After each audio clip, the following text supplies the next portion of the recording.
Welcome to episode 30 of Shane Talks. That's right, 30 episodes. This episode is titled The Party Starts on the 30th Floor. It's a reference to one of the early lines in the first Die Hard film, when John McClane is told that the party is on the 30th floor. We're going to talk about the whole Die Hard franchise tonight, so the party is starting on the 30th floor with the first film. Tonight, we've kind of run dry with Sun King beers. A lot of their special releases they're doing right now, you can't get to go. They're only doing pours that you can drink in their bars. So we haven't really had any new Sun King beers, even though they've got 2 or 3 coming out this week that sound absolutely amazing for Valentine's Day. And then for National Stout Day on the 20th, they've got a churro-flavored beer coming out, which I'm really excited to go try. But because of that, tonight we're drinking a classic for me, something that I drink on a weekly basis. I am drinking Paulaner, and I am drinking Paulaner for a couple of reasons tonight. The first reason is 2 of our villains we're going to talk about tonight come from Germany. Because they come from Germany, I'm going to be drinking a German beer.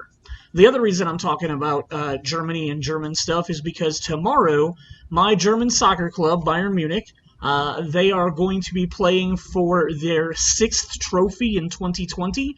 Now, yes, technically we're in 2021, but because of COVID, a lot of the 2020 German soccer season got pushed very late into the year. Most all of European soccer did. And tomorrow is the FIFA Club Championship, which is the 6 clubs that won their countries. Not even countries, they're like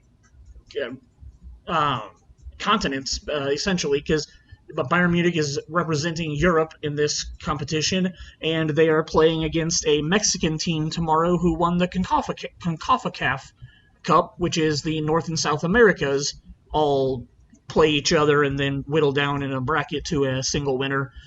So tomorrow, Bayern Munich is playing for their 6th trophy. This has only ever been done one other time in the history of European, or in the history of world soccer, and that was back in 2009 when a very good Barcelona team, which had Lionel Messi and a lot of other really good players on it, they pulled this off back in 2009. So we're hoping to be the 2nd club that ever does that. All right, so that's enough about drinking Pauliners tonight, my soccer team. I am joined again by Jason Mayer this week, my regular awesome sidekick co-host. And Jason is actually the one responsible for this episode because earlier in this year when we were pitching episodes for this season, episode 30, XXX, was going to be all about the XXX franchise. And we were going to dive deep into those 3 films, the 2 with Vin Diesel, the 1 with Ice Cube.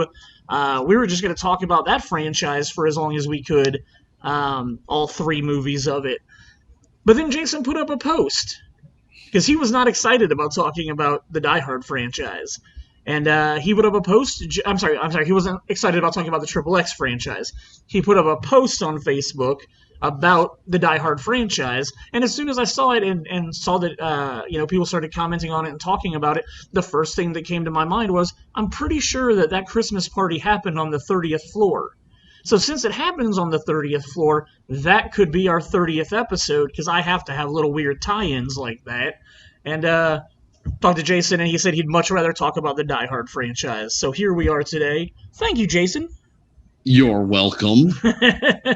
Also, have you ever thought that an episode about those 3 movies would have made a good episode? Hey, sorry. You have frozen. Okay, you are back. So we're going to go back to the point where you said you're welcome, because as soon as you started talking after you're welcome, you froze up. Copy that. You're welcome. I don't know how you ever thought talking about 3 XXX movies was ever going to make a good episode that people would actually want to listen to. So, yeah. I feel like half the episodes we do, people don't want to listen to. Oh, no. I picked some pretty ridiculous topics. Well, yeah, but I mean, like, I'd be okay with like a Vin Diesel episode and we talk about XXX Sure. and that third movie. Like, that makes sense to me. And we could even pepper in the second one with that. But, like, yeah, a Vin Diesel episode would be fine. I can't. No, not that franchise. So, in your post that you put up on the Shane Talks, asking people what their personal favorite episode or movies in order was, you numbered them 1 to 5. Wait, no. I didn't say what's your favorites. I said what are the best. Oh, best. And okay. this is where some of those people were filling out things that didn't make any sense. Because people were picking out things and they were like, well, the second one was the first one I ever saw. So and it's like, no, we're not doing that. Like, no, it should just be best. I wanted your best. Sure. 1 to 5, you get to name them. Well, when you put that up, you gave each of the 5 movies a Friends episode title. So why don't you tell everybody what those 5 titles were? I honestly only remember. Hey, look, you wrote them down. Yeah. Thank you for that. The One in a Building is the first episode. The second episode was The One in an Airport. The third one being The One in New York. The fourth one being The One with the Hacker, and fifth one being The One in Russia. Now, if I'm looking at this now and I'm going, why didn't I name the fourth one The One in blank? And I guess you could have done Washington, but like, wasn't it? It took place in like multiple municipalities, right? Yeah, like I'm pretty sure it started in New York because like the FBI, and unfortunately I only know this because I watched the fourth one today because it was the one that I hadn't seen the most recent. So I watched the fourth one again today. It starts in New York City because the FBI needs to get to Justin Long's character, but they've sent everybody on holiday for the 4th of July, so there's nobody available to send. So they're like, just call in a local cop to do it. And of course, the local cop is John McClane. So it starts in New York. They do end up getting down to Washington, D.C.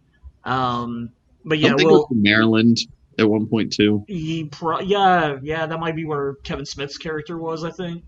Okay.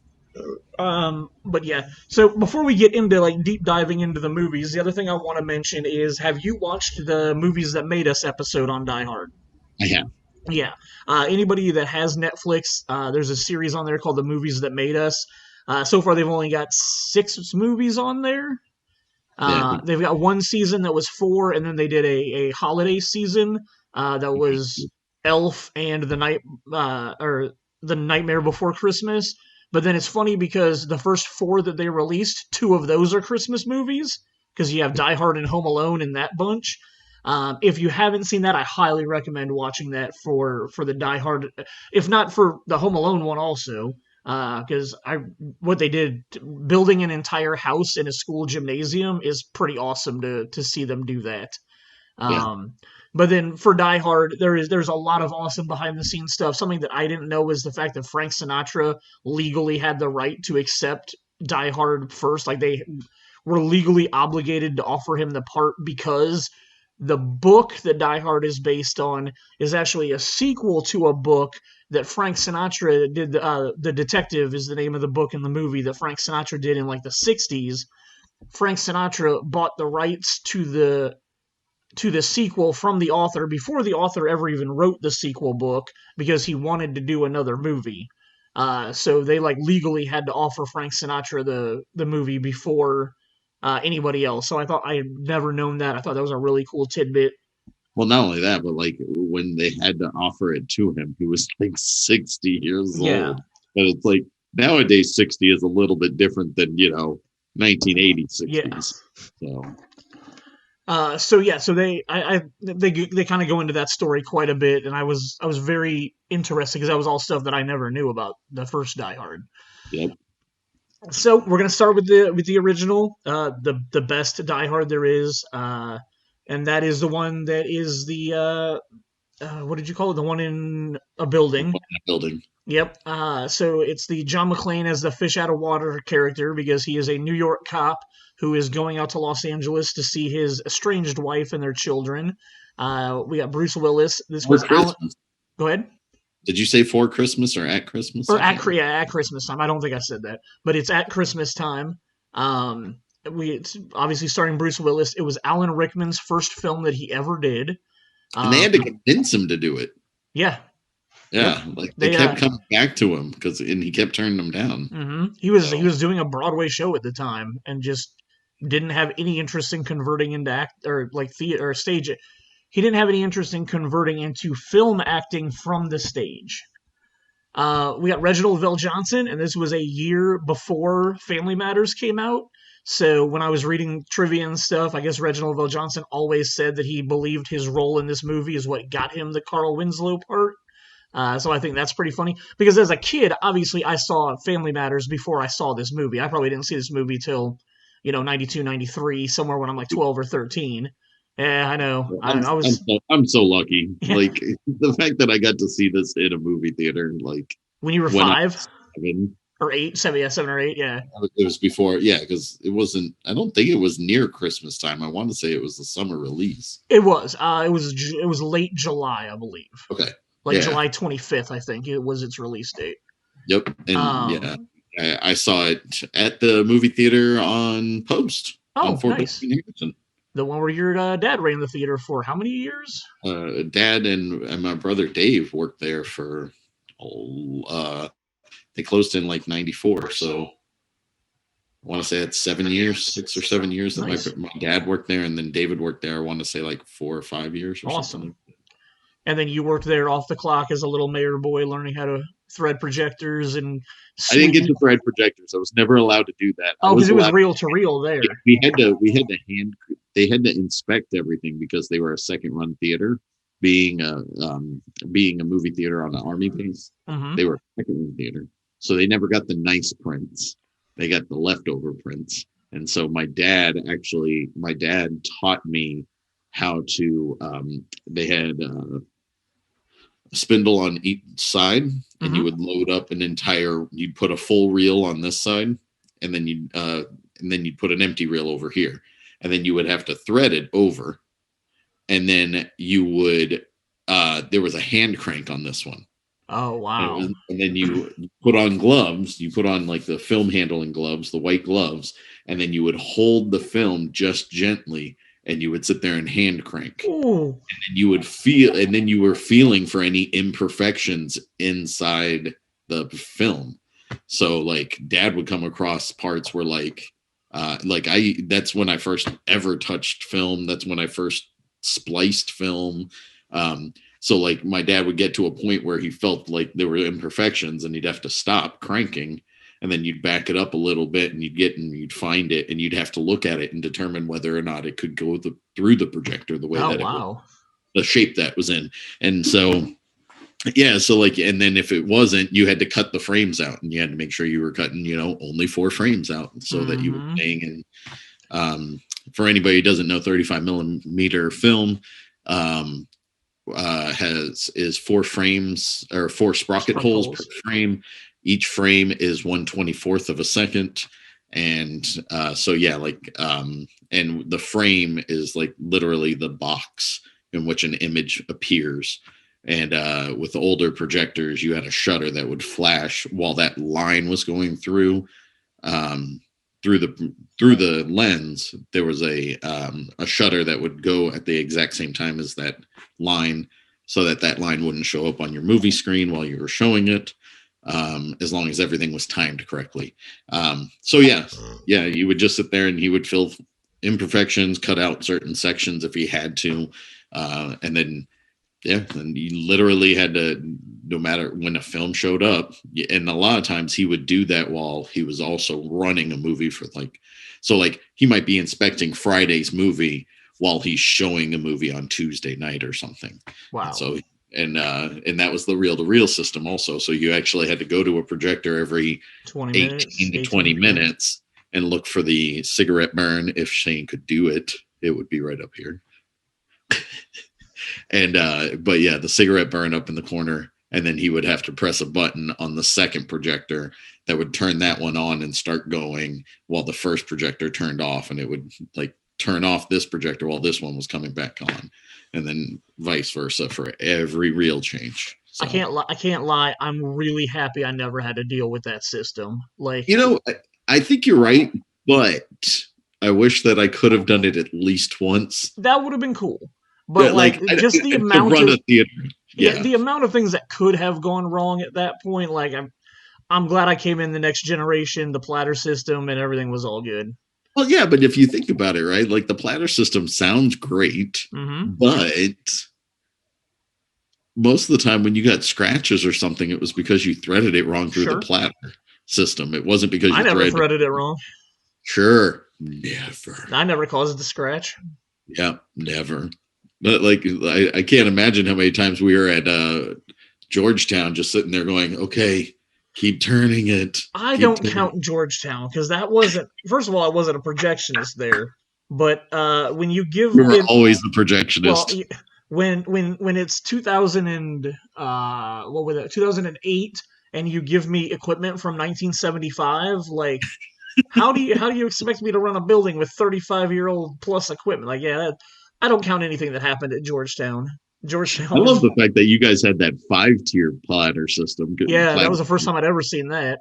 I'd never seen one until you showed it to me when we were there. So, Yeah. like, that was interesting. All right, we got off topic. Let's get back to Die Hard real quick. We were going through the cast. Reginald Lavelle Johnson, Paul Gleason is in it. William Atherton plays a really annoying TV reporter, and then a ballet dancer, Alexander Godunov. This was his first and possibly only ever acting role that I know of. Gotcha. Yeah, Carl, right? Carl. Yeah, yep. Yep. Um, this first film was directed by John McTiernan, who had just come off Predator. Yep. Why are you shaking your head like that? I don't get it, man. Like he made Predator, follows it up with Die Hard. Then he As you did The Hunt the for Red note here, October. the Hunt for Red October, Great movie. Last Action Hero, Die Great Hard with movie. Vengeance, Thomas Crown Affair, and Basic, and then like literally nothing since then. We will get to that when we start talking about Die Hard 3. We'll address why he hasn't made anything since Basic. Okay. I looked it up because I was very confused by it also. Because, well, and Basic came out in 2004, but they obviously would have filmed it in 2003, maybe even 2002, depending on the production or whatever. But yeah, things kind of got crazy in his life, and we'll discuss that. I included that because he came back and directed Die Hard 3, so I included that in the notes for Die Hard 3. Okay. So the plot for so like you said, John McTiernan did a lot of movies I really love. I love Predator. I love this movie. I love The Hunt for Red October. I still geek out over Last Action Hero. I know it's not a good movie, but it's that fun, magical, like movies come to life, get sucked into the movies thing. Die Hard with a Vengeance is my second favorite Die Hard movie. Thomas Crown Affair was decent, and then Basic is one of those like Rashomon type movies that I love. Dude, I don't know what it was. And people still clown on the Thomas Crown Affair, and that's fine if you want to clown on it, right? But like when I first saw that, like I always thought Rene Russo was hot. Sure. But then like that movie, wow. Sure. Like just was not expecting her to be so sexy like in that movie. Like and I don't dislike it, but it's one of those ones that I remember liking it a lot when it came out in '99 because obviously it's a '99 movie, so I have to love it, right? But like I've gone back and watched it like twice or maybe three times since then, and it just I think I built it up too much that I liked it in '99 because when I go back and watch it, I'm like, I mean, it's okay, but like there's really nothing great about the movie. not only that, but like everybody was on their high for Pierce Bronson at this point in Yeah, time. he was still James Bond and so yeah, so John McTiernan, we'll circle back to him in two movies. Like I said, this is the fish out of water story where John McClane is a New York cop who is out in Los Angeles, so he's out of his element. He doesn't have the regular resources that he would have if he was in New York City. German terrorists, led by Alan Rickman, come in and hijack this party, and he's got to figure Hans Gruber, probably one of the best action villains ever. And he is such a good villain because of the fact that he has such an elaborate plot for what he's gonna do. He takes all these people hostage. He takes them up onto the roof. He has the roof wired with C4. He's told the police that he wants helicopters to come and pick up all the hostages and pick up all the terrorists to fly them away. And his plan is to blow up the roof, but none of the terrorists will actually be there. They're all down in the vault hijacking all the bear bonds or whatever it was from the vault. And he has one of the greatest lines ever. If you steal, or what is it? If you steal $600, you can get away with it. But if you steal 600,000, they will find you unless they already think you're dead. So he was literally trying to make it look like they all blew up in this explosion on the roof, so that he could just quietly sneak away with the money. Um, he in the middle of the movie he demands the release of a bunch of like terrorists and terrorist organization people that are imprisoned as just kind of a red herring to make it look like he's like actually caring about these people when he really doesn't. It's just more of the story that he's trying to, be this big bad terrorist, and it was literally all about the money. What's your favorite scene in the movie?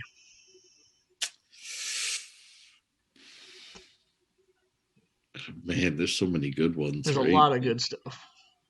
I think probably my favorite overall though is, I mean, like it's definitely when he finally realizes where he has to go to get Holly at the end. Okay. Like just that whole sequence at the very end, and knowing what his ammunition situation is, and him being crafty and stuff like that is, definitely my favorite part of the movie. I want to say my favorite part is the scene where he actually meets Hans Gruber when they're up near the roof, and they've got that dialogue between them where Hans Gruber does his American accent, makes him try to think that he's one of the party goers and that he snuck away. And the weird thing is, there is a deleted scene that actually explains how John McClane knows that he's one of the terrorists, because he apparently, when he's already killed the ho ho ho guy at this point, and apparently he like looked at his watch. All of the watches and were the same. all of the watches were a German brand watch, and they were all the exact same. So when he lights Hans's cigarette, he notices that Hans is wearing that same watch. And that's one of those things that when I was a lot younger, it never made sense. Like, I was always like, how did he know? How is he so smart? Dude, I mean, and it's totally a Scooby-Doo moment, right? Like, Yeah. because you ever watch Scooby-Doo, you realize, like, you never got all the pieces to the puzzle to figure out the actual bad guy ever. They always acted like they showed you stuff when they didn't. But, like, I guess, that is kind of one of those moments where you're like, what the hell? How did he figure it out? But then you can also be like, he is a detective for a living. Sure. So, like, and which that's is probably why what the watch makes sense. Well, yeah, absolutely. But it's also one of those things where you're like if you're the film executive or something, you might be like people are just going to believe that he would know, like he could figure this out. Well, and the weird thing was like that scene is edited in a very odd way that as a kid made me think I wasn't catching something, because John asks him what his name is, and then it cuts to the directory with all the names on it. It pans down and then like zooms in on Bill Clay, or William Clay or whatever, and then Alan Rickman says his name is Bill Clay. So I'm just like, how? Like, it made me think that was the hint that I was supposed to get as an audience member, that like, this is how he knows that he's lying. And like, the fact that he got Bill from William, like, I never was able to figure that out. And then I can't remember if I read about it or like saw a video about it that explained the watch thing, and I was like, well, that's weird, because that's obviously not there. And how hard, like, I would like to see why they decided to go against it. Yeah. Because they couldn't have added much more time. And at worst comes to worst, when he's ripping off the ho ho ho guy. Yeah, I can't remember his name. But Carl's brother, when he's ripping him off and taking his shoes and his cigarettes and all that other stuff, you would have thought that maybe they could have just shown you, like, maybe he picked up the watch and like looked at the time or something, like while it was still attached to the guy, or maybe he took it off and put it in his pocket, whatever the case may be. You think that they would have just been able to been like, but maybe they got to the end and they figured out they never actually filmed that with the other guy. I don't know. Possible. I don't know. I'd be interested to find that out. You're literally talking about 15 seconds of added, like 5 seconds of him looking at the watch, 5 seconds of the camera panning in on the watch while he's lighting the cigarette for Alan Rickman. Like, there's no way 10 seconds of additional screen time like would have made the movie too long. But Yeah. yeah, that always bothered me about the movie, even though it's in my favorite scene of just them in their dialogue talking. That and like, dude, how can you not? You can't go wrong with that rooftop sequence. Oh Like yeah, that's really good when too. when he gets shot at and he has to do the swing by the Yep. fire hose. No Like fucking shit, lady. Does it sound like I'm ordering a pizza? so, like that the whole like and it's literally iconic. The shot of him jumping up and the thing exploding right behind him, Yep. and it's just that Which, forever will be stuck in my brain. which, according to the movies that made us, Bruce Willis did that shot himself. Yeah, but I doubt that was really on the rooftop No, of no, the no, no. It was on a Fox studio soundstage. building. Yeah, like they show you the soundstage but apparently he just decided to do it so that they would have like, because I mean that's a shot of him jumping off the rooftop. But Yeah. yeah, apparently he just decided to do it. And speaking of rooftop scene, or well, it's not really a rooftop scene, but stunts. Alan Rickman and his fall at the end when they unclasp his watch and he goes falling. Apparently, the stunt guy that was actually Alan Rickman, and it was like a 2-story fall into like a giant, beanbag thing. But apparently, the stunt guy told Alan Rickman, "Okay, I'm going to count to 3, and then I'm going to unhook this watch." He went 1 and just unhooked it. So that look of terror on Hans Gruber's face was because Alan Rickman was not ready to fall at that. Like he had not prepared himself to fall at that moment. So I thought that was pretty awesome. Anything else you want to touch on? What you and I agree is the best Die Hard film. Is there Well, anything it's not else? only the best Die Hard film, it's literally probably the best action film of all time. As far as like non-science fiction, Sure. plausible to actual real life happenings, this is literally the best action movie of all time. Sure. So there's multiples that can be up there. I think John Wick is probably in my top 3 or top 4, Sure. or top 5 at least. But like, yeah, like this is definitely the number one. So It is a really amazing film. So let's move on to the sequel, which was literally a copy and paste and change a couple of things. they moved it to DC. They moved it to Washington D.C. and they did that. They did that so that they could make their entire cast fish out of waters, because now you've still got New York cop John McClane at Christmas time again, exactly a year later, in Washington, D.C., meeting up with his wife from Los Angeles, who's on a flight to Washington, D.C., which that flight also happens to have William Atherton's annoying TV reporter. Man, I can't remember. The reporter's name was on the tip of my tongue, and I just forgot it. It's like Roger Thornburg or something. I think you're right. Um, We'll double check. Keep talking. But so now both of them happen to be on the same plane that's flying to Washington, D.C. that gets, stuck in a holding pattern because the terrorists shut down the entire D.C. airport, so they turn off all the lights so that no airplane can land, and they all just have to circle around. Thornburg. It doesn't give me a first name on the IMDb. Okay, but Thornburg. Okay, cool. So we've got Bruce Willis back. This time our villain is William Sadler, who is kind of essentially a precursor to the villain in The Rock. They have different reasons for doing it, but they're both military guys. What's up? It's Richard or Dick Thornburg. Dick, that's right. Yeah, yep. So William Sadler plays a what would this have been? This would have been the year or two before he played Death in the Bill and Ted movies. But he plays an army colonel who feels like he's been wronged by his military, and he's involved with this drug smuggling drug lord from South America somewhere.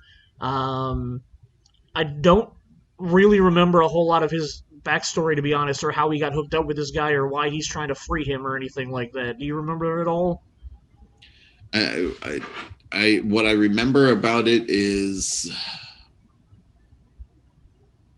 I don't remember anything else besides what you've already pointed out. Yeah, so the drug lord is being flown into Washington, D.C., but he's being flown in so that he can be turned over because he's being extradited from his country so that he can face charges for apparently all this drug smuggling stuff that he was involved in. And for some reason, Colonel Stewart has decided that he needs to break him out and free him. Well, no, I think he made I think he was in that country. Okay. As a part of the United States to go after him or whatever, or under Black Ops cover or whatever, and ended up striking a deal with him and being friends with him. And then that's why he does what he does. Yeah. Yeah. Yeah. It was kind of a lame plot, and then their big twist that they threw into this movie. Oh, I just realized I had notes at the very top of this episode that there's a lot of spoilers for every Die Hard movie involved in this episode. If you haven't figured that out yet, we are literally going to spoil every twist and turn of every single one of them. So if you haven't seen them, sorry. Sorry I didn't put this at the beginning of the episode like I meant to. But yeah. So, if you haven't seen the Die Hard movies and you're listening to Shane and I talk, you deserve to be spoiled. That's a fact. Plus, this movie came out, 30 years ago. Yep. There needs to be some moratorium. Like, we've talked about The Sixth Sense on here, and, I'm sorry, if you haven't seen The Sixth Sense by now and you're not a 12-year-old girl, there's no reason for you to not have seen it. But anyway, and the other thing that really annoyed me with this movie is they went so far to rehash the first movie that he has to call Al Powell back in Los Angeles and have a phone conversation with him for absolutely no reason. Literally just to give Reginald VelJohnson some screen time. Maybe he was on contract for it or something. Maybe, but at that point, why don't you just put him on the airplane also and let him be up there with Holly and Dick? Why not? Just put all of John McClane. Just have them all on there. Put Jay Courtney on that airplane too while you're at it.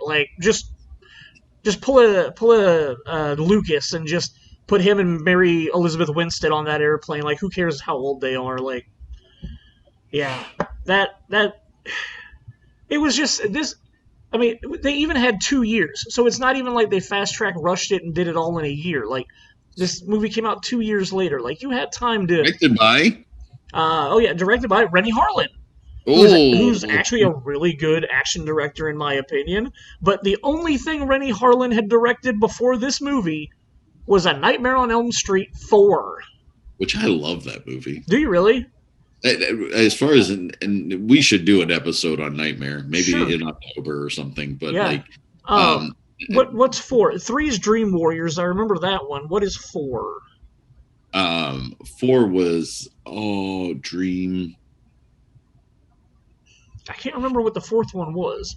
It's the one where the girl ends up all of her friends and give her she's in high school and she's Freddy's going after her and her friends, and is that the one where they have a slumber party and they all go to sleep at the same time or something? No, Dream. Or is that Dream Warriors? No. I think you're right. I think that Nightmare 4 was the Dream Master. That's what it was. So it was one girl who all of her friends going to sleep, gives her the power to fight Freddy. And they end up somehow melting their dream powers into her. And she becomes a Dream Master or whatever.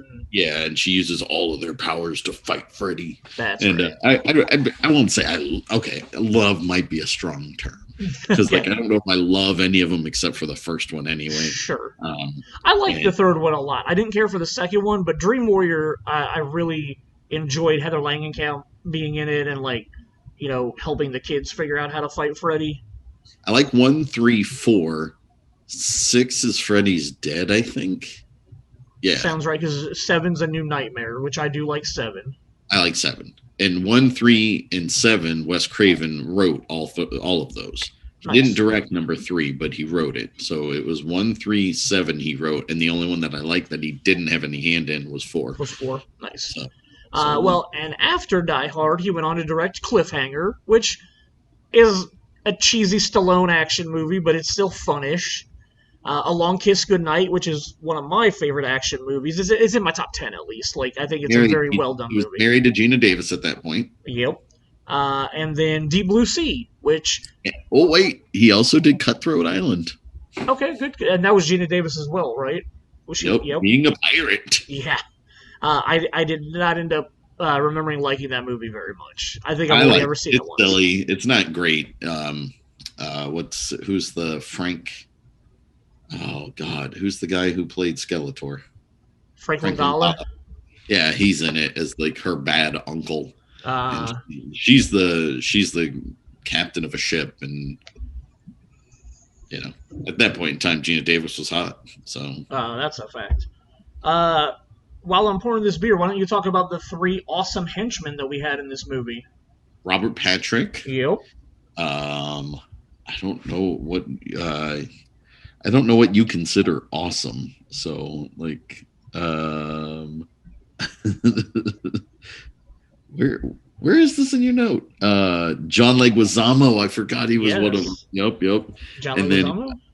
and then you have Mark Boone Jr. Yes. He the one who gets stuck in the eye with the ice pick? I believe so. That sounds Okay. right. And you know who Mark Boone Jr. is, right? Sons of Anarchy. He's I'm drawing a blank on his. He was also in Memento. He's got the long, like, scraggly hair. I don't know who this is. You do. You know 100% who it is. He was the one that ended up doing the books for the strip club, or for, um, oh my god. He did Die Hard 2? Yes. He was also the guy in Memento that was, like, messing with. He was No. the hotel or motel owner in Memento. No. I got you on everything else. Yep. I don't remember him in this movie. Well, it's because he's got like 14 seconds of screen time. Like, Oh. Robert Patrick is literally in there for 30 seconds. John And, Leguizamo doesn't last very long. Like, it was just, when I was looking through the cast list, I was just like, wow, those are three really big name people who were all in like one scene and get killed. Yeah. I don't remember him in this movie. What was his character's name in Sons of Anarchy? Oh, that I just had. Sons of Anarchy. Robert Munson. Bobby. There we go. Bobby. Yep, got it. Sorry, that was going to drive me crazy if you didn't remind me what his name was. So this one a little more high tech than the. Well, I mean, they still did a lot of tech stuff. There was a lot of hacking involved in the first movie, but this time they hacked into the entire Dulles International Airport air traffic grid. Apparently, it's a magical system that you can just tell planes that sea level is at a different level, so they crash into the tarmac, which I don't think is actually a thing that can happen. I'm pretty sure the onboard computers of an airplane tell it how far it is off of the ground. I got nothing. I won't confirm nor deny that fact. I just You also had like Dennis Franz and Fred Thompson. Oh yeah. And like just had all these people in this movie. I seriously don't remember Leguizamo in this either. That's really weird. Yeah, I'm pretty sure he's in the same scene as Robert Patrick, where they like literally turn their guns on McClane and just start shooting, and then he kills them all. Yeah. Oh, it's been a while. Yeah, and I mean it's they had 2 years and all they what's that? Your boy, security boy from O'Brien. Oh yeah. He's Cole Meany. Pilot. Yeah, he's a pilot on the plane. Yep. Yeah, I mean, it had a fairly interesting cast of people that probably were bigger than their bit parts that they had in this movie, but I mean, maybe it was a decent paycheck. I don't know. So yeah, this is a really disappointing movie for me. Dude, it's got a 7.2 on the IMDb. Does it really? What does Die Hard have on the IMDb? 8.9? Let me pull it up. No, it's the IMDb 8.4. I like that you went to. It's at an 8.2. Ooh, even lower than I thought.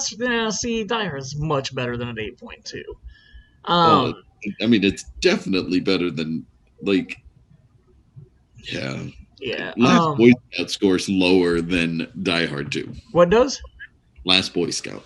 Oh, that's terrible. Yeah. Last Boy Scout is awesome. I mean, and truth be told, like, the climax of this movie is absolutely terrible.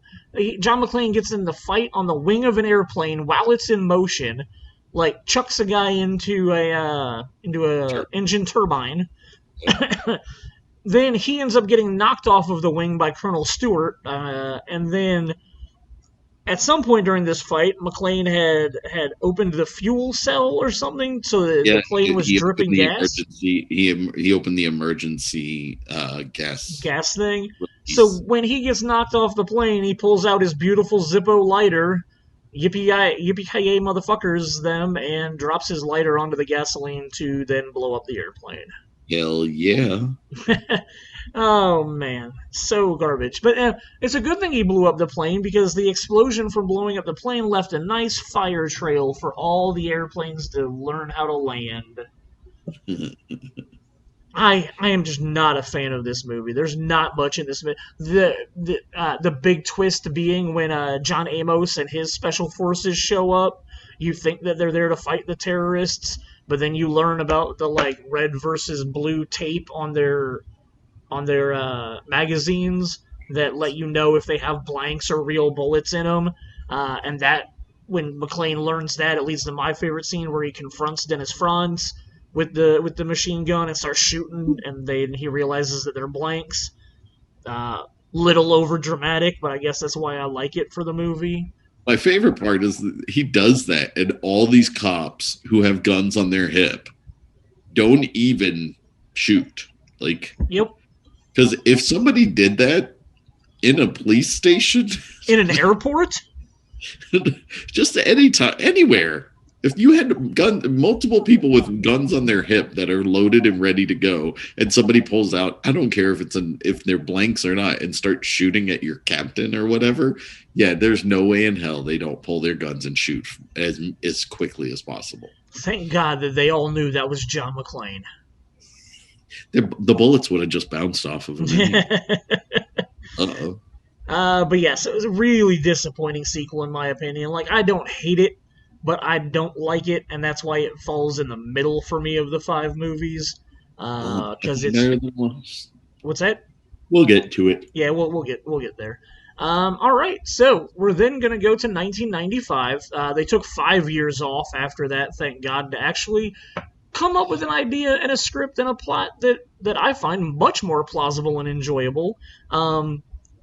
95 was also Bad Boys, correct? Or was Bad Boys 96? No, Bad Boys was 95. 94. 94? Okay. Or So was it 93? Oh, I don't think it was 93. I want to say it's 95.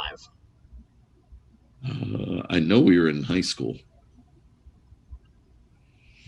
Look it up, look it up. Bad Boys, 95. 95. So around that time, you've got the buddy cop thing with comedy becoming a thing. Like, obviously, that script has probably been around Hollywood, and then they probably had the idea that we've essentially got a buddy cop movie here. We need to go along the way. I mean, Lethal Weapon, a couple of those had come out, and those were definitely buddy cop movies. So when they decided for the plot for this one, definitely probably went with, like, we need to add some comedy to the action because that's what people want. What's that face all about? Just No? yawning. All right, gotcha. So Bruce Willis, Samuel L. Jackson, and Jeremy Irons are our three like main characters we've got in this.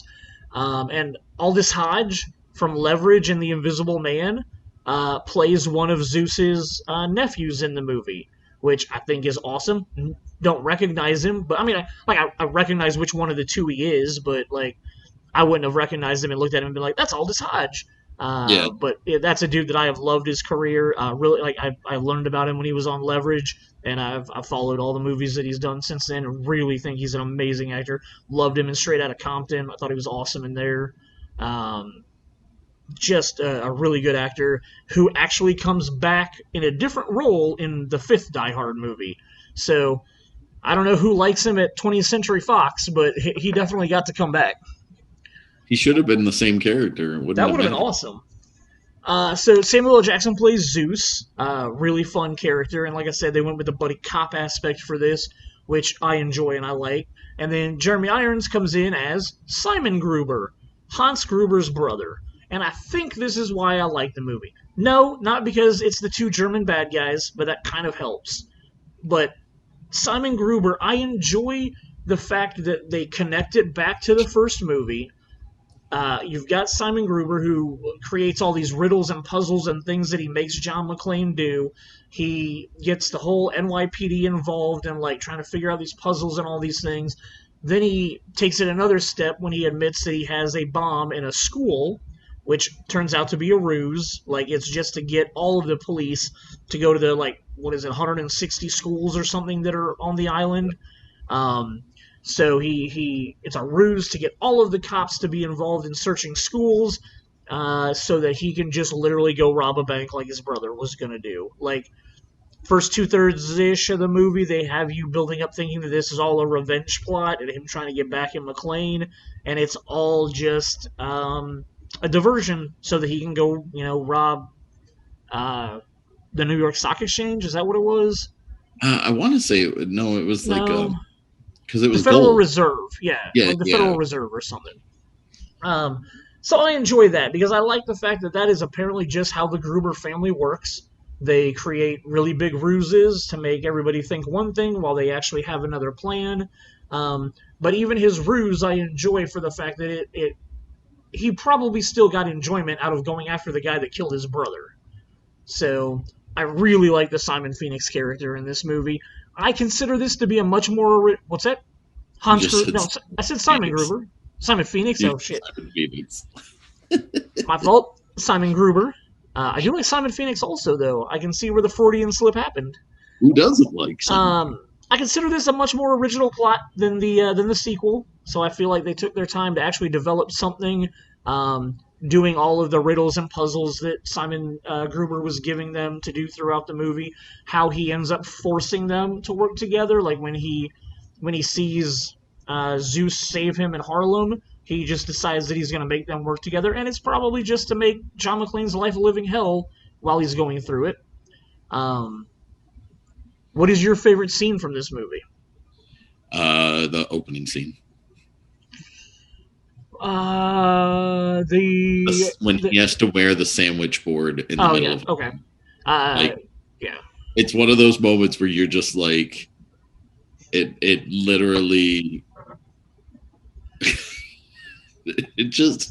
it's such a great like moment of like you're just not expecting it, right? Sure. Like, if you've never seen the movie and you turn it on and you see what's happening and they're like, you have to do this, he's asking for you by name, you got to go and stand right here, and then he steps outside and he's literally wearing that sandwich board, and because the entire time inside that police truck, you have no idea like what that sandwich board says or what he's actually being forced to do. That scene plays really different once you know like what's coming next. Like the dialogue that his cop buddies have with him it's very dark. It's like, we hope you survive this. And when you watch it the first time, you're like, what are they talking? Like, what's going on? And then like your second viewing, you're like, no, they're legit worried for him and scared for his life, as they should be. That's a scene that I don't know if you could pull off now. Like, you might be able to because of the way it was executed, and sure, like with Samuel L. stepping in and stuff like that. I think you might be able to get away with that today. I don't know for a fact, but well, and like that's some amazing dialogue too, where John McClane's like, don't worry about me, and he's like, I'm not worried about you. I'm worried about a white dude getting shot in Harlem because you get shot today. 20 more cops show up here tomorrow. Like, it makes sense for his character why he's like trying to save him. It has nothing to do with him wanting to actually save the guy. It's the fact that it's a white dude. But yeah, I will say that the third act is pretty ridiculous in this one. Like, it is. They get away with it. They get to like the Canadian border. I don't even remember what tips him off that that's where they're going. Oh. But like, yeah, I can't remember what tips him off. Yeah, but they end up at the Canadian border, and then there's like some pretty ridiculous over the top fight scenes that go on there, and I mean, it is what it is. I forgive the end of it because I enjoyed the execution of the first 2/3 of the movie. Nope, absolutely. And you and I agree that it went movie number one, movie number three, and then movie number two. So we've talked about the best, the second best, and the third best, which means the rest of this episode is going to be talking about a lot of shit. Yeah, but I mean, we don't have to spend forever on it either. Oh, well, before we move on, let's jump back for a second. I told you that we would address the fact that this third movie was also directed by John McTiernan. Oh, yeah. So, John McTiernan in 2002 did the remake of Rollerball, which was a really bad garbage movie. But so bad. Night vision scenes. Yeah, and like a 7-minute night vision scene. The movie was so bad that apparently John McTiernan and one of the producers got in lots of fights over it. Apparently what we got for the Rollerball movie was not the movie John McTiernan was trying to make. So during post-production or after the movie came out, John McTiernan hired a private investigator to bug this producer's house.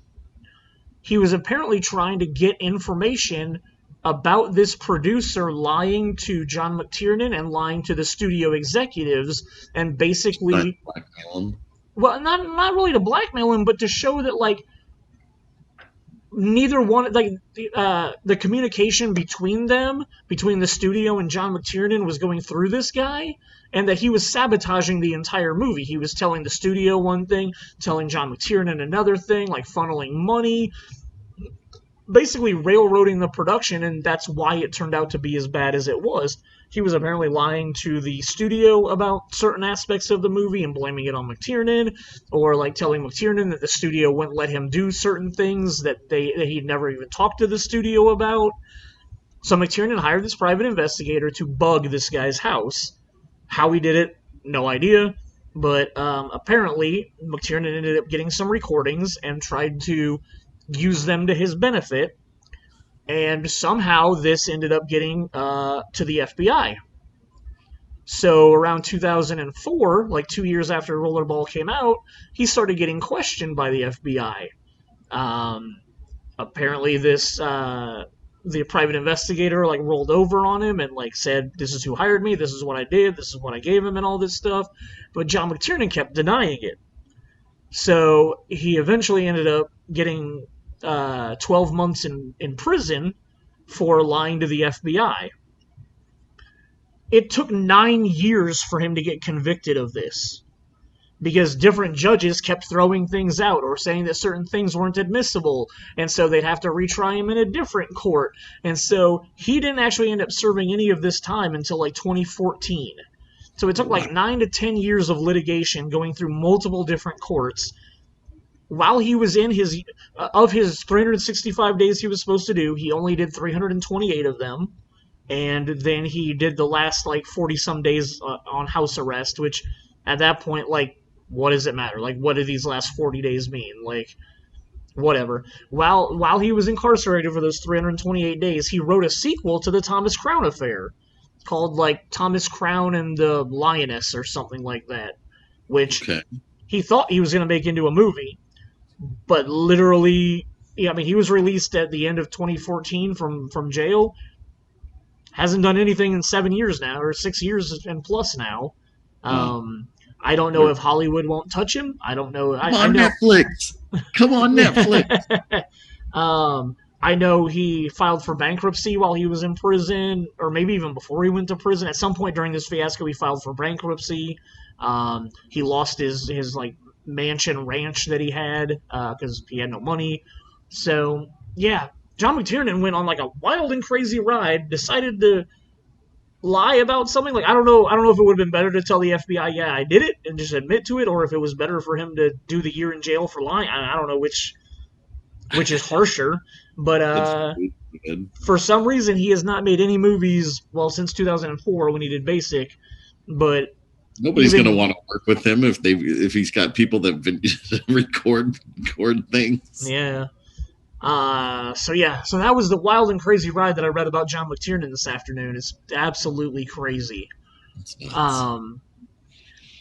Live Free or Die Hard. Well, how many years did they go? 95 to '07. They went 12 more years before they tried to do another sequel. I don't know whose crazy idea it was that we needed another John McClane movie. Um, And the first the PG-13 John first McClane movie. PG-13 John McClane movie. Um, Directed by Len Wiseman, who had just who'd done a couple of the Underworld movies, and yep. that's what he got most of his notoriety for. Which, if you've Um, never seen any of those, the only good one is the first one. yeah, I agree. And then he directed his wife in those and in Total Recall. Oh, wasn't Total Recall before this? No. Total Recall is the one thing he's directed since then. Okay. I Yeah. thought I was like Total Recall was after 2012. 2000. Yeah. Yeah. Which you can give me Kate Beckinsale shooting automatic weapons and talking with her British accent every day of my life, and I will never stop watching it. Yeah. That and Jessica Biel's really attractive too. So she can't act very well, but at least she looks good. The moment in Total Recall where for the first 10 or 15 minutes of the movie she's talking in her American accent, which is what a lot of people like. That's what I was used to from the Underworld movies, because for whatever reason they had her talk with an American accent in those, didn't they? She's got a British accent. Does she? Yeah. Well, I had seen her in other movies where she had an American accent. That is what I most knew her for. Apparently, I didn't watch Underworld close enough. That woman. But the moment that it's found out that she's a spy, as she immediately slips into her British accent without missing a beat, like almost in the middle of dialogue, goes from "doop" to British accent. I was just like, oh, that's pretty awesome. Yeah, I got you. So Len Wiseman directed the first two Underworld films, directed this, and then did Total Recall, and that's really all he's done. He's produced every Underworld film since then, but hasn't directed any more of them. We got so lucky that after how awesome the third movie was, having no holiday ties, this time we had to bring it back to the 4th of July. Of course.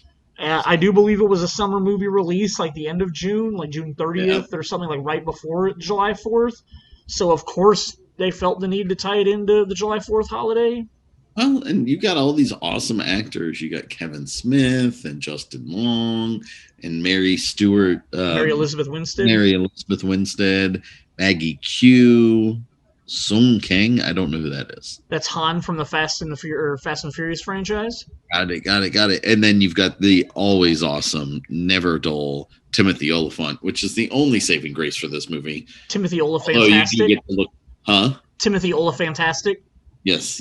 I will say that I always find Maggie Q really attractive, but I never find her entertaining. Really, I don't find her. I never watch her acting and go, "Wow, she's so good." No, but I find her very attractive. She's very attractive. And Mary Elizabeth Winstead, is gorgeous. Oh yeah, absolutely gorgeous. Now here's where I'm going to differ with you on this. While I do absolutely love Timothy Olyphant, Go is one of my favorite movies of all time, and Scream 2, he's amazing in both of those. I don't think he's good in this movie. I think he is garbage in this movie because he's a wannabe Bond villain. I don't care that he's a wannabe Bond villain. Like I said, he's the best thing about this movie. This whole movie is crap. It's no good whatsoever. It's PG-13. They can't even give you yippee-ki-yay motherfucker line. They have to yippee-ki-yay mother with a gunshot. Yep. There's a scene where, because he's such an awesome hacker, Timothy Olyphant and his team, that they convince a Harrier jet to shoot at John McClane, and literally John McClane goes up like an exit ramp, and it just feels like it never goes anywhere. It just keeps going higher and higher, and you're just like, nobody builds a on-ramp that does that for that long. No. And then on top of that, like, the whole sequence of like he blows a. They also took the guy from District B13, the parkour guy, the blonde. Yeah. He's in this movie. Oh, is he? I didn't even remember that. Yeah, and he's a great action star. If you've never seen District B13, go out and see it. It's a French movie. They tried to remake it called The Blocks. No, 16 Brick Mansion Brick Mansions with Paul Walker. with Paul Yep. Walker. But the original version was written and produced by Luc Luc Besson, Besson. Yep. and he reminds me of like the French version of George Lucas. Like, Oh yeah. he's got really good ideas, but nobody like and like other people can execute it better than he can, because I like some of his movies, Sure. but I only like 2 or 3 of them, and he's made a whole bunch of them, and yeah. So Well, anyway, and you know me, like I really love European cinema. I watch a lot of like Scandinavian films, and like I watch a lot of Luc Besson stuff. When Hollywood tries to remake them, they always get whoever's hot to like rewrite it and make it an American version of it.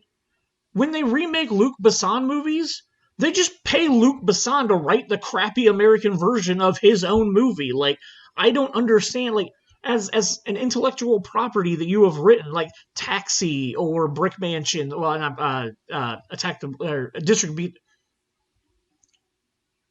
13.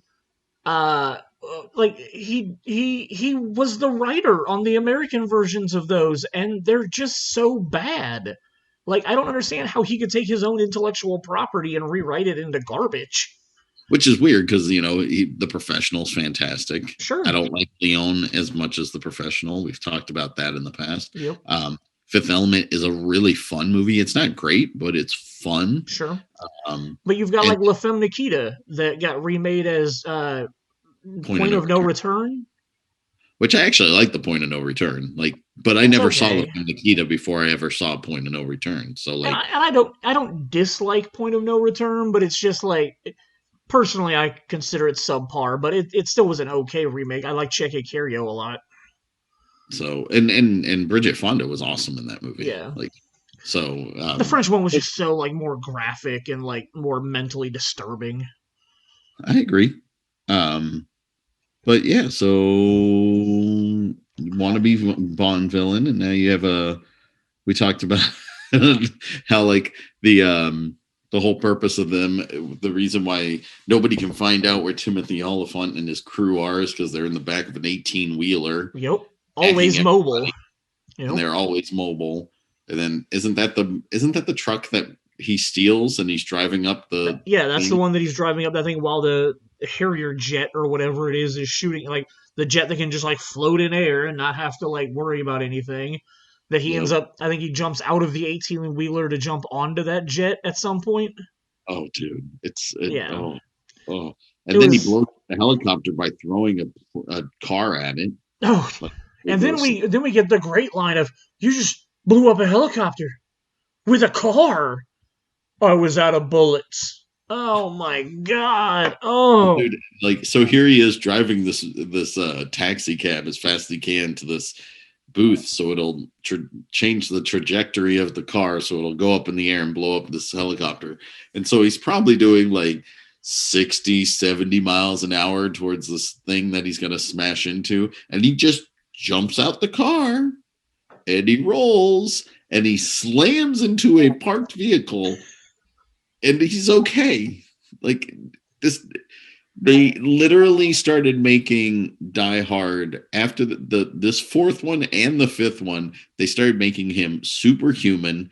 They started doing like almost like cartoonish ridiculousness with his character, to the point where it's like jumping the shark, but even worse to me, because at least you used to have this everyday man, John McClane. Like, when you watch those first 3 movies, like, he gets his ass kicked and he's hurting through most of the movie. And he's like, most of the time, yeah, if you ever, there's some really good sequences on YouTube. I can't remember what they're called right now. I might look them up for you later. All right. Where like, if you did this in real life, how many times you would be dead. And it's like, they did Home Alone. And they were like, all the things that happened to the 2 wet bandits in Home Alone. And it's like a kill count. And it's like, they would have died like 30 or 40 times. I've seen that video. And they did the same thing with Die Hard and Die Hard 2 and 3. Oh, and wow. like, how many times, or like you'd have such a severe concussion from the mental, like smashing your head through this or whatever. So they're kind of fun. I'll try to look them up for us later. Cool. Are you the one that sent me the video of like if Fast and the Furious was real? Oh, I don't think I did. Okay, somebody recently sent me like a YouTube video. It's all animation, but it's like if Fast and the Furious was real, and so like it shows The Rock and the chick getting blown out of the building at the beginning of like the seventh movie or whatever, and then like he wraps her up, and then they like smash into the car, and then like the animation like shows both of them with like all kinds of pieces of the car through their bodies and whatnot, and they were like, that didn't work out right. Probably gonna die. Not doing so well. No, that was not me. I did not show you that one. Yeah, I can't remember who sent that to me, but it was hilarious. I'll try and find it and you pass it keep along. going back for Live Free or Die Hard. I'm going to see if I can figure out this death count. Gotcha. So I have a small soft spot for the movie. Like I mentioned earlier, I just watched it today because it's the one that I hadn't seen most recently. I am a huge Kevin Smith fan. That's absolutely no like secret to anybody. I really enjoyed having him be in this movie. That was probably the only really real redeeming part for me.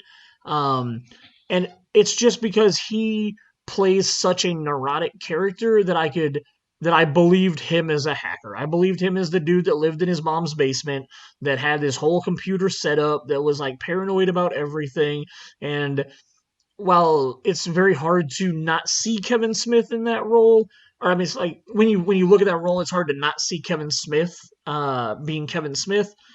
Excuse me, but I think he did a really good job of like taking the character over the top, being even louder than Kevin Smith normally is, playing like a glorified personaed version of himself that actually knew computer hacking and stuff like that. You can search on YouTube Kevin Smith talking about his time working on Live Free or Die Hard, his time like working with Bruce Willis in that scene. What's up, Jason? Okay, so I found it. It's called Honest Action, and it's done by Screen Junkies. Oh, cool! I'm a big fan of Screen Junkies. Yeah, so like it's a lot of fun. They do multiple movies. Home Alone and Die Hard are the ones that I found very easily. So if you have the time, you're ever on a YouTube kick, just want to waste some time, have fun with that. Honest, what did I say? Honest Action from Screen Junkies. Nice. So. I'm sure at some point, because I like Screen Junkies, that Home Alone thing, I'm sure I did a Home Alone search and then it put two and two together and told me to watch that video, and I did find it hilarious. Their stuff is animated, correct? They have like an animated body like in the corner. Okay. And it's like showing you like they had a doctor watch these movies, and they're like, where would this affect this person? And so it's like for the Home Alone one, like when they got hit with something, it pops up like dialogue on screen that tells you what that actually would have caused in real life. Correct. Yeah, and then like on that little body in the corner, it's like if it was it shows you, yeah, show you like red up here. It's like an entire blue body animated thing, and like yeah, I've seen the Home Alone one, and it is absolutely hilarious, especially when it gets to when they actually get into the house and stuff. Yep. Yeah, absolutely crazy. So like I was saying, really, really enjoyed the fact that Kevin Smith was a part of this movie. It doesn't make it a good movie in any way, but the Warlock sequence I did really enjoy. I watching it today, I can't blame Justin Long for how bad the movie is, but I feel like he did a great job of acting in this movie.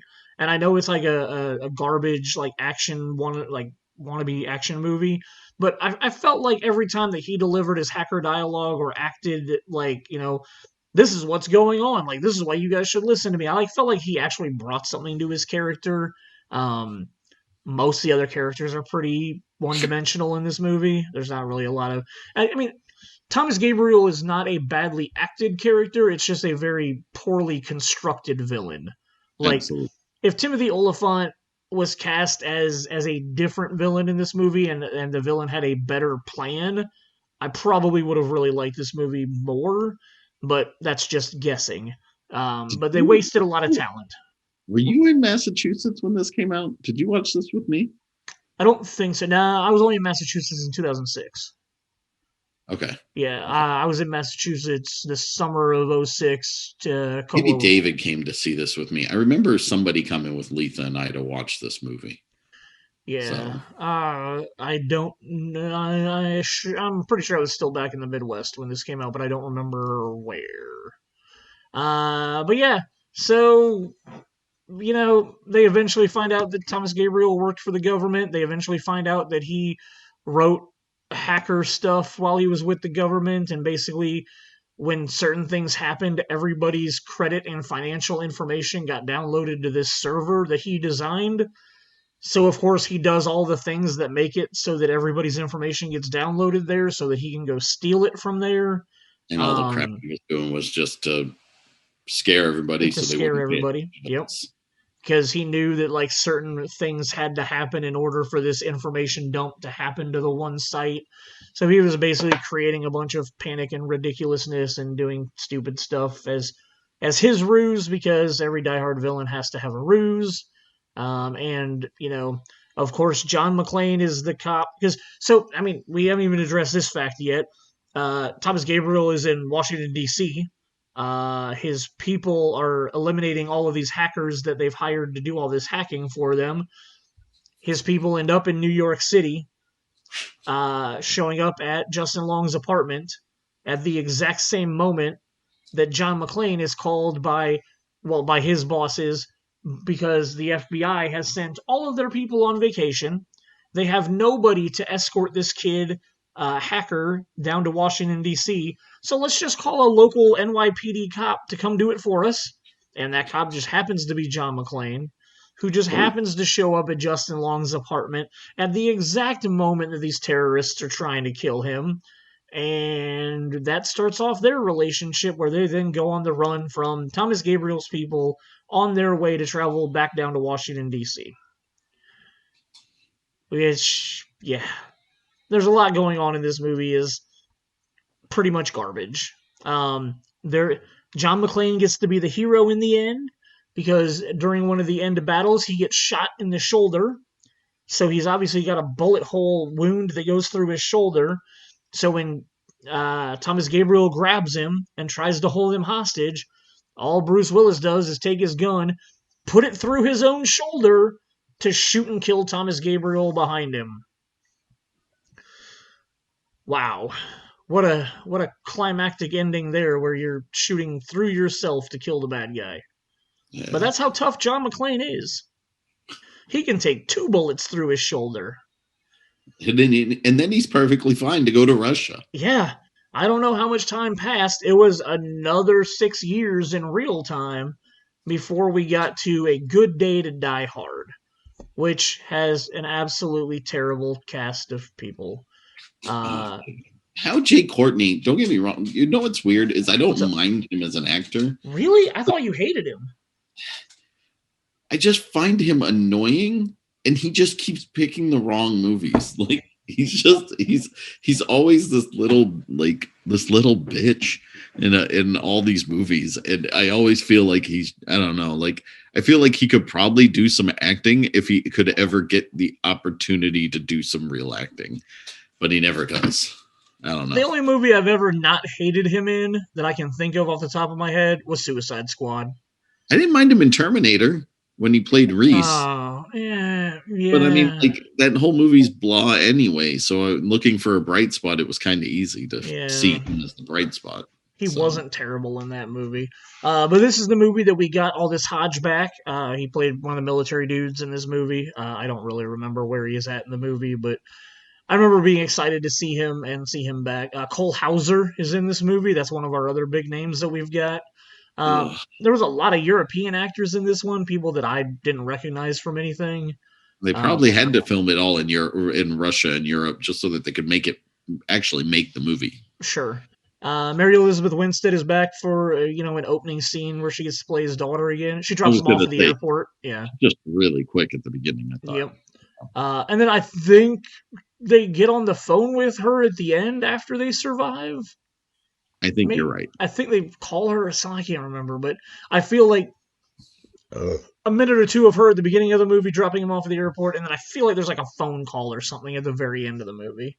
Only seen it once. Yeah, I've only seen it once also. This one was directed by a guy named John Moore. The film that he directed a couple of okay movies and some garbage as well, but he did Behind Enemy Lines, which I thought was a really good movie, the Jude Law sniper film. I really enjoy that. And then Flight of the Phoenix. That's Beyond the Gates. Oh, touche. Behind Enemy Lines is the Owen The Wilson. Owen Wilson one. Oh, so never mind. This guy's done a bunch of garbage. Behind Enemy Lines, the Owen Wilson film is garbage. Flight of the Phoenix was okay. I didn't hate it, but I also didn't think it was that exciting. He did the Omen remake, and he did Max Payne, which were both garbage. And then he did two films after this one. Go. He did the Omen remake? The Omen remake.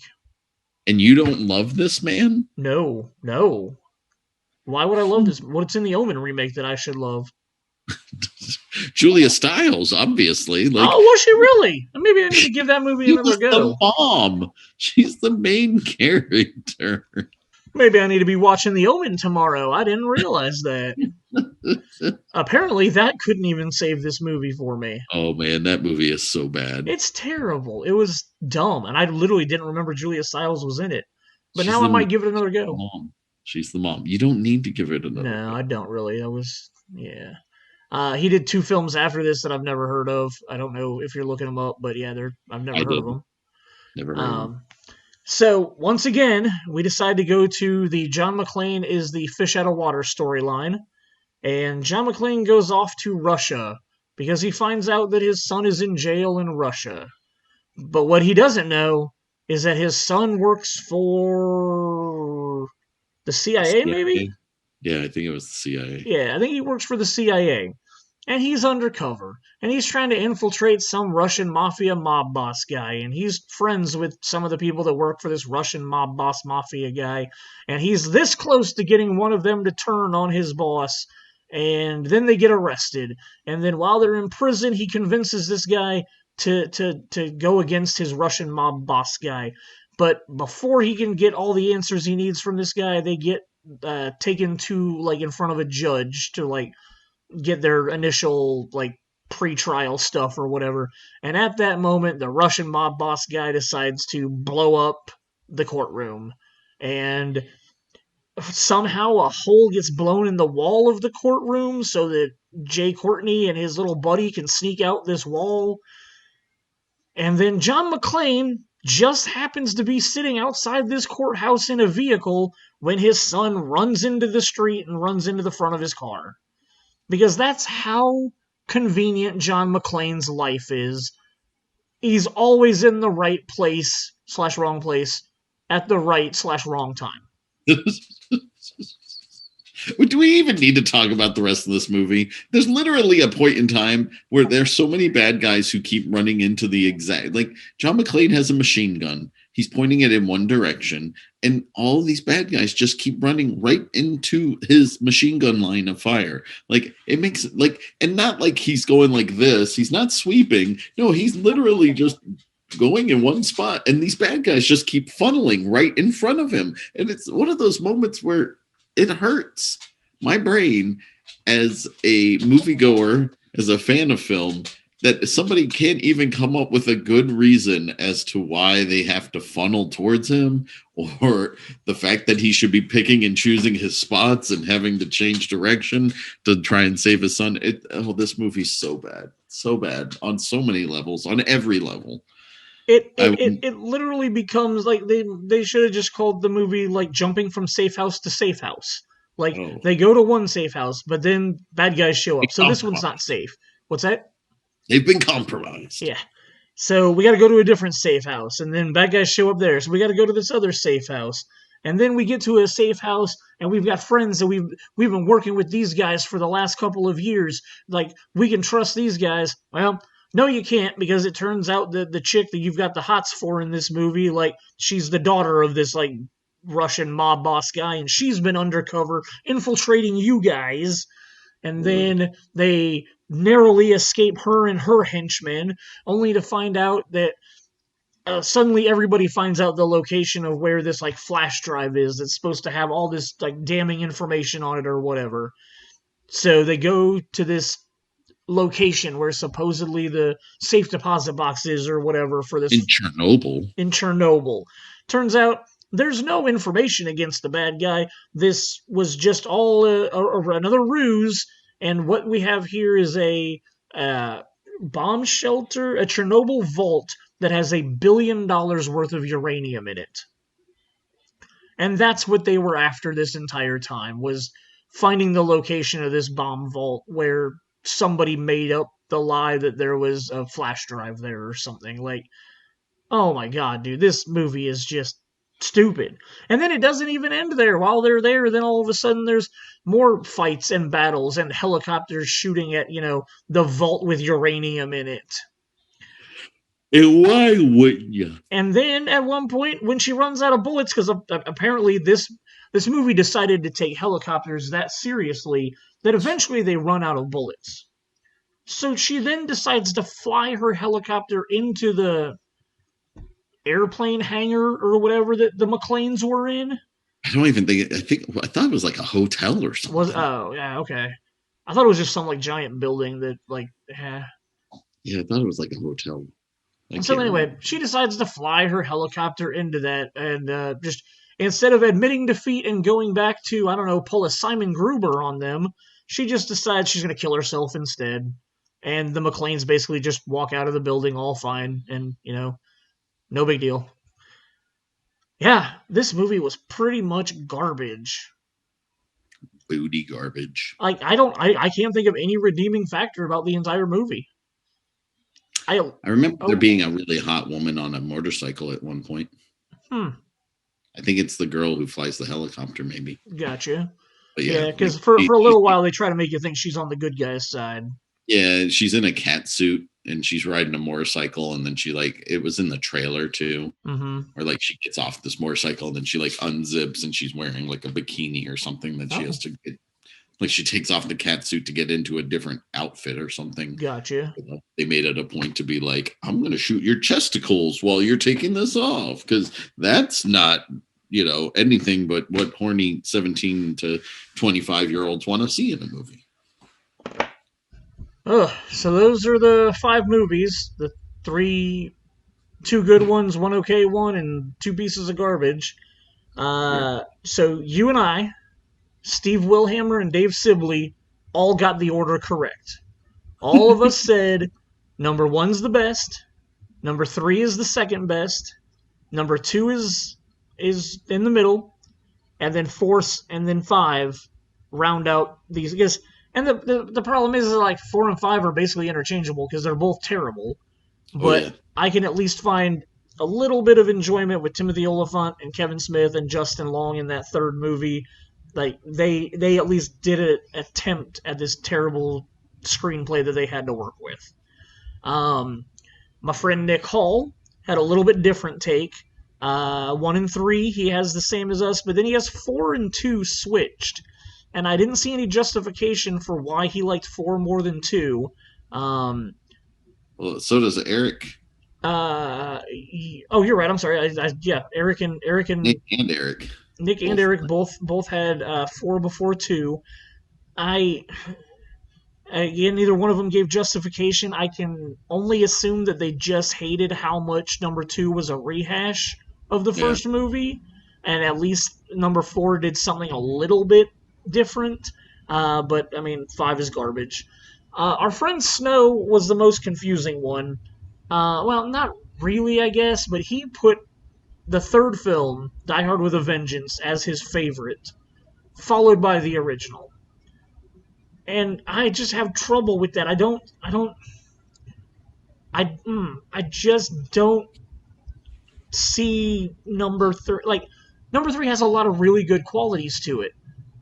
But it just, you can't even have number 3 without number 1. Literally Simon Gruber's plan doesn't make sense if you haven't seen if the first movie wasn't there first. Yeah, that doesn't matter, because it's not. I like Aliens better than I like Alien. Not to say anything bad about Alien, but Aliens is a better movie for me. All right, I see where you're going with that. Well, it's not like Aliens could exist without Alien, but I still like Aliens better than Alien.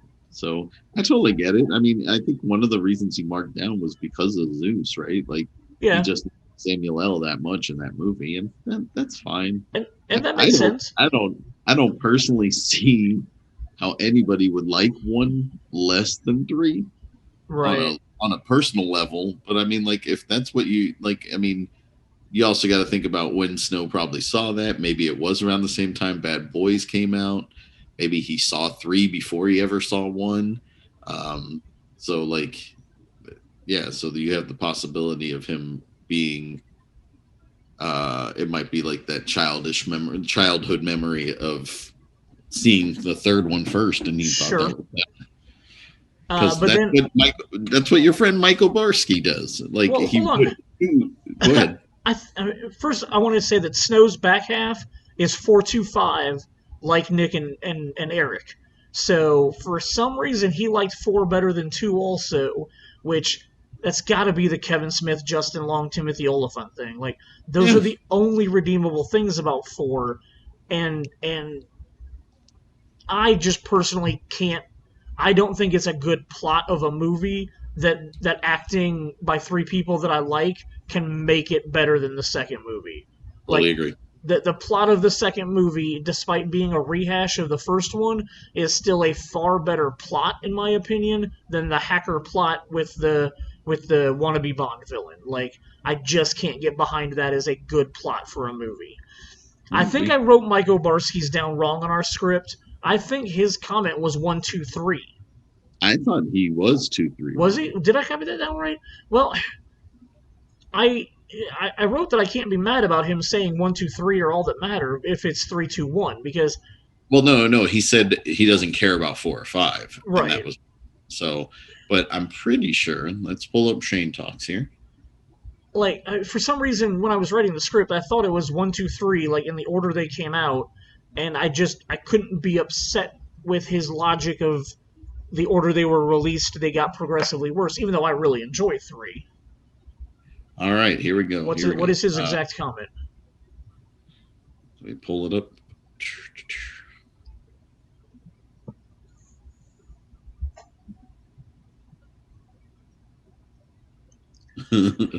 Mark Stratton has 1, 2, 3, then the rest are trash.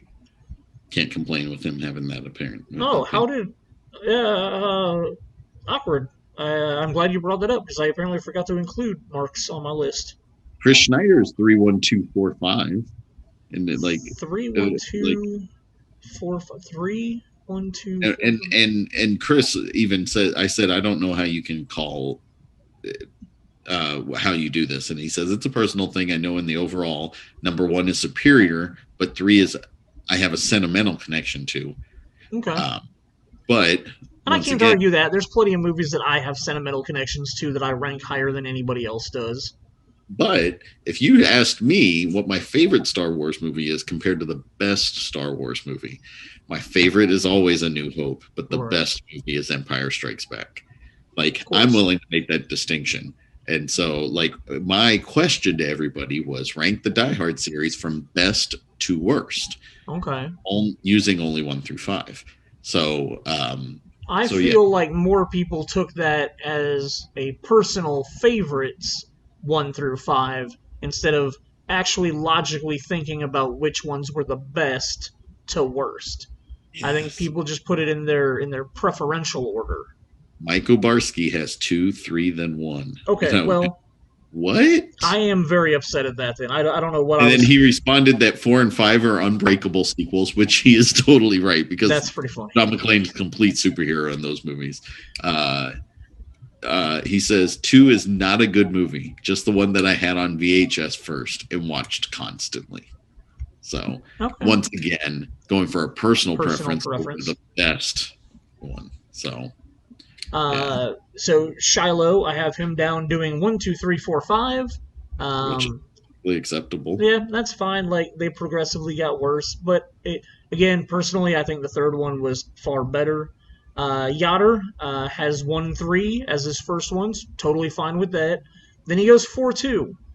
Again, somebody else that puts 4 above 2. And then he has, I never saw 5, but 2 is so boring that I can't imagine 5 being any worse. I'll take a dumb, fun movie over a boring, forgettable movie any day. And then you and I totally agreed that 5 is a lot worse. Oh yeah, five is unforgivably worse in this franchise. Like, Absolutely. I'm sure they're inevitably going to do a sixth one. They're gonna make Bruce Willis be like Harrison Ford and do these movies that he doesn't want to do because they're gonna make money if they make a sixth one. Yeah, I mean, they're making another Lethal Weapon in theory, so I don't know why I need an 80-year-old Murtaugh running around. For Murtaugh, yeah, sorry, yeah. 70 Riggs. Yeah, and then the last note that I got written down was Mike Owens.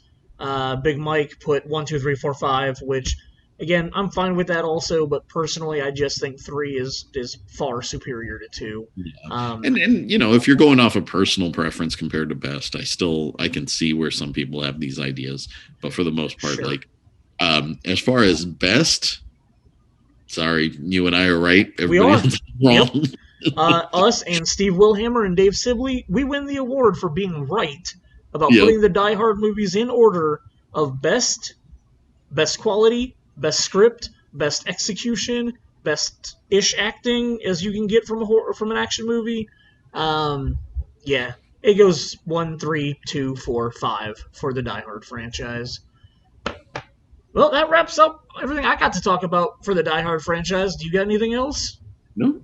My only other question for you would be, do you consider Die Hard to be Bruce Willis's best action movie? Absolutely. Think so? Yeah. I mean, like, he's made plenty of other action movies, but like, this put him on the map. Like I said, this is probably the best action movie of all time. So I can't fathom thinking anybody that he could even top himself. So I definitely will agree with that statement. So that was us talking a lot about the Die Hard franchise. As I said at the top of the episode, I highly recommend the Netflix documentary, The Movies That Made Us, the Die Hard episode. It goes into a lot of the behind-the-scenes stuff about how the film was financed, how the film got written, how the film got made, all the people that they... Like, Bruce Willis was like 20-something-th that they reached out to. There was a lot of people that were turning the movie down. Arnold Schwarzenegger was contacted about doing the movie, and he turned it down to do like...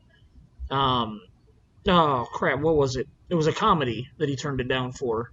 The Last Action Hero? No, because that was 5 years later. 88. Was that Twins? I think it might have been Twins, yeah, because Twins was like 89, I think. So, yeah, he turned it down to do Twins instead. But, yeah, so they go in, that hour-long episode or 45-minute-long episode goes into a lot of great behind-the-scenes stuff. You get to see a lot of the sets that they built and, like, how they did a lot of their stunts. Really worth your time. If you look at that, too, like, you needed... It's kind of weird, because... I loved the 1980s action films, right? Like, grew up watching Sly Stallone and Arnold running around and killing everybody in all sorts of different imaginable ways. So that's something from my childhood that I truly cherish and think is awesome. I'm excited that at some point I'm going to be able to show Predator to my kids and be like, watching it with my teenage boys and being like, isn't this so cool? Yes. And, even though it's Predator holds up. Well, and it does, but you hit Bruce Willis getting this job and getting this character is literally like the beginning of the end of the super muscle superstar for action films. Well, and even the funny thing is Bruce Willis even technically turned it down the first time it was offered to him when they finally decided to offer it to him because this shooting schedule conflicted with moonlighting. Yep. And then the only reason he was able to do it is because Sybil Shepherd got pregnant. So the moonlighting filming schedule got pushed back 12 weeks or something like that to accommodate her. And then all of a sudden he was like, okay, guys, I am now open. If you can film the movie in these dates, I can do it. And that's how he actually ended up being able to make the movie. Like, stars had to align to be able to get Bruce Willis into this film because moonlighting was his only real credit that he had on his resume. Well, and to think about it, right? Like he was like before this movie, all he was known for was his comedic acting. Mm-hmm. He wasn't known as an action star, so they took a chance on him there. But then, ever since then, it's hard for him to even get back into comedy. Like every time he tries, it doesn't always work out well. Yeah, Cop Out was garbage. And like Hudson Hawk, I personally like Hudson Hawk I do because I think too. it's a very quirky movie. Mm-hmm. Um, but it got critically It panned, did. and it was a big old box office bomb. Um, and then you look at something like with how funny he is in like his Friends episode arcs, Yep. like those 3 or 4 episodes he's in. Yep. It's hilarious, He is.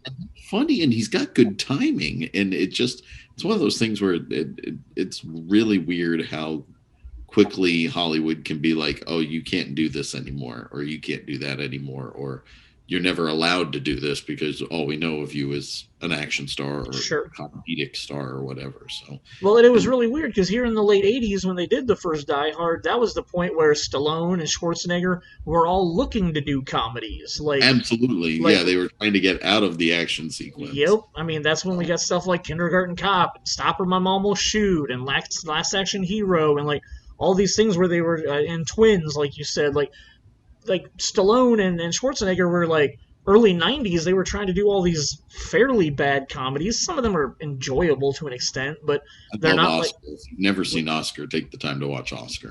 So good. Oh, yeah, that's actually something I haven't seen, so I will definitely have to watch that. I haven't seen Stallone as a mob boss in like the 30s or the 40s or something like that, and he decides to try and his dad's last wish to him as he's dying is that he wants his son to go legitimate, and so Oscar is the main character is Sylvester Stallone, and it's him being a mob boss trying to become a straight and narrow businessman, and he's trying to. And this whole movie takes place in basically almost all of it takes place in his mansion in the middle of New York, and it's a very silly comedy. Did Stallone write and direct this one also?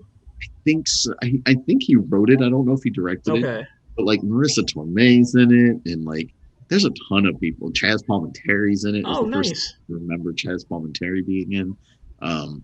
But yeah, like it's one of those movies, and every time I catch it, I crack up, man. It's top notch. It's good comedy. It's one of those ones that like every time I see anything about it, I'm always like, oh man, like I still haven't seen that. I've heard good things about it, and now you bringing it up, like I need to make time to watch it. Yeah, definitely.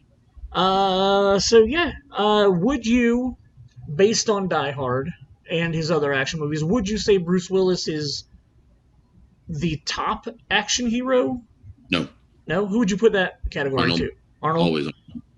So, and that's just personal preference. One more sure. time. Yeah, and that's what I was asking you for. So like Predator and Terminator, T2, Commando. You got Red Heat. Yeah, dude. Like, there's so many. Total Recall, Running Man. Yep. Do you include like Conan the Barbarian or the Conan films in there? Hell yeah! Yep. Like Red Sonja. Well, Red Sonja's kind of like he's not in that a whole lot, right? But yeah, I seriously like he's always going to be my action star. Nice. Like from when I'm a kid, anyway. Sure. Like, I can't remember if I've brought it up before, but my brother Dave says there's 3 things that make a good movie. Arnold Schwarzenegger has to be in it. You got to show boobs, and there must be an explosion. If you get those 3 things in one movie, you've got an A+ from him. I won't go that far because I didn't care for Eraser, or The Sixth Day, or End of Days is one of those ones I keep going back and forth on. Like, I like the thought about it, and I thought he did well in it, but I don't think the movie's a good movie. So like, but like, I actually think he does some decent acting in the movie. I just think the movie's bad. Was Eraser his first go back to like a serious action movie? Because that would have been like 96. No, he was oh man, what was I can't remember why he took a break, but it was after Terminator, and then he did Eraser. But there was a huge gap there. Yeah, I can't remember why there's a gap there. Well, compared to the way he had working in Hollywood. Right, he was doing Last Action Hero, and he was doing Twins, and he was doing all of his comedies there. But like, I feel like Eraser was his first like going back to like the action genre, and not like an action comedy like Last Action Hero, but like a legit action movie. I think Eraser was the first. Like because he did True Lies too. Oh, okay, you're right. Okay, maybe True Lies was it. Yeah. Well, because he did. Okay, let's look at this list here real quick. I'm gonna start in. We'll start in '80 with his Conan the Barbarian, because everything before then was just kind of. He did Conan the Barbarian. He did Conan the Destroyer. Then he did Terminator, Red Sonja, Commando, Raw Deal, Predator, Running Man, Red Heat. Then he did Twins. Okay. So from like, Red Heat. So Red Heat, then he did Twins. Then he went back to Total Recall. Oh, okay. All right. Okay. And he went to Kindergarten Cop. Okay. Then he went back to Terminator 2. Okay. So he went back to action. Yep. Comes to the action comedy Last Action Hero right after Terminator 2. After that, he goes to True Lies, so he's back in action. Oh, maybe he didn't take as big of a break as I thought. I thought he took. And Junior is his next movie, his next comedy. He just did a really good job of doing action comedy. It sounds like, and I just never realized. And then he went to Eraser, then Jingle All the Way. He literally did action comedy through the 90s. And then he did Batman and Robin and End of Days, Sixth Day, Collateral Damage. This is where like everything has sucked. Yeah. Everything has pretty much like been a really bad movie after he did. See, I don't care for Junior. Junior was them just capitalize on Twins. Yeah. So True Lies is literally the last great movie that he did. Because then he followed that. I'm a fan of Eraser. I really enjoy Eraser. Eraser's fine, but it's not it's okay. And some of his earlier stuff is just okay, but sure. But yeah, it's definitely True Lies is the last like really solid action movie, because everything after that, the Terminators, Around the World in 80 Days. Oh, I didn't even know he was in that. I've never seen it. The Expendables, which was fun. I like that franchise. But it's not like he does anything special in any of them. I will say The Last Stand, I remember you and I watching that and enjoying it for what it was, but it's a B action comedy. Like it's an 80s B movie. So sure. And the same thing with Escape Plan, which is what he followed up with The Last Stand. Yeah, I really remember enjoying Escape Plan, and I would like to go back and watch it again. Just him and Stallone together, I thought was really cool. And I remember it being a decent movie, but I also remember figuring out the twist like halfway through the movie. You and I were like, do you think that this is who he is? Oh yeah, that's who he is. Yeah, okay. And then, they escape, spoilers, and you find out who Arnold Schwarzenegger really is, and you're like, okay, we kind of saw that coming. And it's still amazing to me that they still talk about the possibility of triplets, where it's going to be him, Danny DeVito, and Eddie Murphy. Was the thing. And then the other thing that always makes me laugh is the fact that they still talk about the fact that he might make The Legend of Conan. Because, like, what are you thinking? Like, isn't it called King Conan? I just looked it up on upcoming projects. Oh, I see. Oh, okay. I got you. For some reason, I thought it was called King Conan. Man, he was like Mr. Universe when he was being Conan. Like, yeah. Conan's not going to be the king at looking like Arnold looks like right now. Right. Like, it can't happen. Not only that, but I doubt he can actually even move in the proper ways to even swing a sword anymore. I would highly doubt it also. The only way that would work is if it was something to the effect of Conan is so old and decrepit at this point that he needs to name his successor, and like maybe he never had children or something. Or maybe his son is The Rock. Yeah, something like that. Yeah. And then, of course, his son is The Rock, and his son Squire is Kevin Hart. Why not, right? Why not? Sure. Like, because those two apparently can't make movies not together anymore. Oh, man. So this was awesome. Thanks for going on that little side adventure, talking about action movies and whatnot. I feel like that's kind of how our conversations in real life go. We'll just go out on a tangent and go on for a while, so I kind of just felt like asking you some action questions here at the end. Thank you for listening so far. Next week's episode, episode 31, it's taking inspiration from Reggie Miller, and we are calling it Hollywood Boom Baby. We are going to talk about basketball movies, and movies that actually have to do with basketball, not movies that have one scene in them where people play basketball. Because if we did that, Consternate would have to be in that. We can throw Consternate in there because there's a solid 3-minute basketball scene in that movie where I have some sweet passes. Behind back pass. Yeah, baby. So yeah, we're doing movies where basketball is actually part of the plot of the movie, like a coach coaching a basketball team, or players who play on various basketball teams, or, a main character who plays basketball.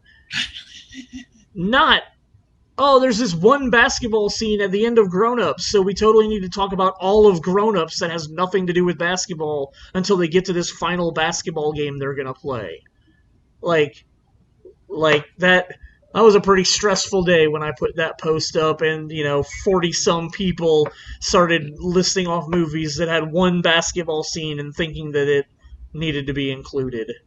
I can't remember the one that Chris Schneider said that he put up there because somebody else asked about it. Oh man, I'm drawing a blank on it. You don't know either? Okay. Nope.